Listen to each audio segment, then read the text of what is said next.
तो अब हम आपसे बात करेंगे कि जो भगवान श्री कृष्ण की जन्म के समय का जो शुभ मुहूर्त है, पूजा विधि क्या, वो मैं आपको आज बताऊंगा। तो आप क्या करें कि जो प्रातः काल उठकर स्नान आदि से निवृत्त होकर के घर के मंदिर में साफ सफाई करें और घर के मंदिर में दीप प्रज्वलित करें। इस दिन भगवान श्री कृष्ण के बाल स्वरूप की यानी लड्डू गोपाल की पूजा की जाती है। लड्डू गोपाल का जलाभिषेक करिए, लड्डू गोपाल को झूले में बैठाइए और अपने श्रद्धा के अनुसार लड्डू गोपाल को भोग लगावें। और भोग में ध्यान रखना चाहिए कि सात्विक वस्तुएं ही होनी चाहिए। आज के दिन के पूजा का विशेष महत्व है। आज भगवान श्री कृष्ण को जो लड्डू गोपाल हैं, उनको खास तौर से मिश्री, मक्खन, मेवा इत्यादि का भोग लगाना चाहिए, जो इनको बहुत ही पसंद है। और लड्डू गोपाल की आरती भी करें। और इनको क्या क्या चढ़ाना है ये ध्यान रखिए। खीरा, दही, शहद, दूध, एक चौकी रख लीजिए, पीला साफ कपड़ा रख लीजिए, पंचामृत बना लीजिए और बाल कृष्ण की मूर्ति रख लीजिए, सिंहासन पर उनको बैठा लीजिए और गंगा जल से धो के दीपक की बत्ती भी जलावें और धूप बत्ती, गोकुलाष्टक चंदन, अक्षत और माखन, मिश्री इत्यादि का भोग लगावें। और उसमें क्या करें कि गोकुलाष्टक चंदन भी लगावें और तुलसी दल डालना न भूलें। ये भगवान श्री कृष्ण को, लड्डू गोपाल को बहुत ही पसंद है। ऐसा करने से ये बहुत ही प्रसन्न होते हैं। और इनकी पूजा विधि तो मैंने बता दिया, अब समझिए कि क्या है।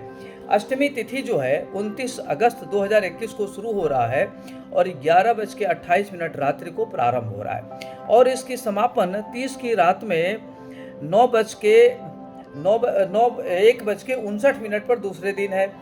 तो और पारणा वहीं आपकी 31 अगस्त को 9:49 तक रोहिणी नक्षत्र का समापन होगा।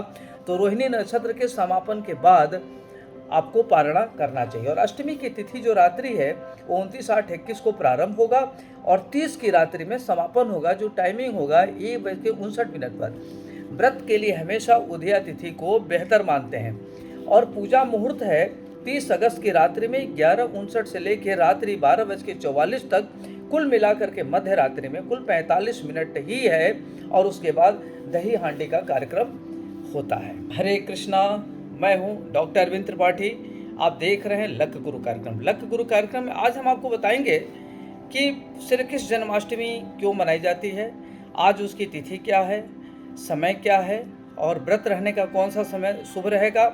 इसमें आपको कौन से उपाय करेंगे जिससे आपकी परेशानियां कम हो और भगवान श्री कृष्ण की क्या पूजा करें, इनको क्या भोग लगावें, क्या इनके लिए करें, ये सारी बातें हम आपको बताएंगे।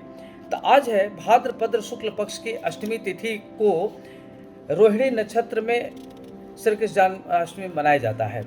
कहते हैं कि भाद्रपद में शुक्ल पक्ष की अष्टमी पर रोहिणी नक्षत्र में भगवान श्री कृष्ण का जन्म हुआ था। यह योग 27 वर्षों बाद आ रहा है और भाद्रपद की अष्टमी तिथि 29/8 की रात्रि 11:27 से लेकर के 30 अगस्त की रात्रि 1:59 रात्रि तक रहेगा।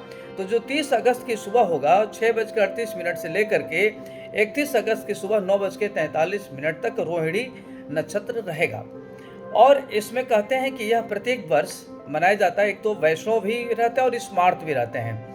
तो दो अलग अलग तरीके से व्रत रहते हैं। और कहते हैं कि जो वैष्णव होते हैं वो प्रत्येक वर्ष जन्माष्टमी अलग अलग तिथियों में मनाते हैं। वैष्णव उदया तिथि में मनाते हैं और स्मार्त वर्तमान तिथि को देखते हैं।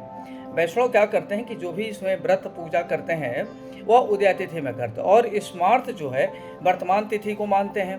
तो अष्टमी एवं रोहिणी नक्षत्र एक साथ, इस बार अष्टमी और रोहिणी दोनों एक साथ पड़ रहा है, जो ये बहुत ही महत्वपूर्ण योग मानते हैं। इस योग को कहते हैं जयंती योग, इसलिए यह महासंयोग का योग है। और द्वापर युग में जब भगवान श्री कृष्ण पैदा हुए थे उस समय यह जयंती योग था और इस व्रत को करने से व्यक्ति को मनोवांछित फल की प्राप्ति होती है। और यह महासंयोग है, ऐसा संयोग रेयर मिलता है। इसमें आपको पूजा विधि क्या करना है और कैसे करना है, ये सारी बातें हम आपको बताएंगे। और कहते हैं कि भगवान श्री कृष्ण 16 कलाओं से निपुण थे और इनको विश्व गुरु की उपाधि दी गई है। और ये सभी वर्गों में अति लोकप्रिय हैं और इनको अंतर्राष्ट्रीय स्तर पर मान्यता, अंतर्राष्ट्रीय स्तर पर पूरे विश्व में इनकी पूजा बड़े धूमधाम से करते हैं। किसी भी वर्ग के लोग हों, इनकी पूजा बड़े धूमधाम से करते हैं और भगवान श्री कृष्ण की पूजा अर्चना करने से व्यक्ति की सारी समस्याओं का समाधान होता है।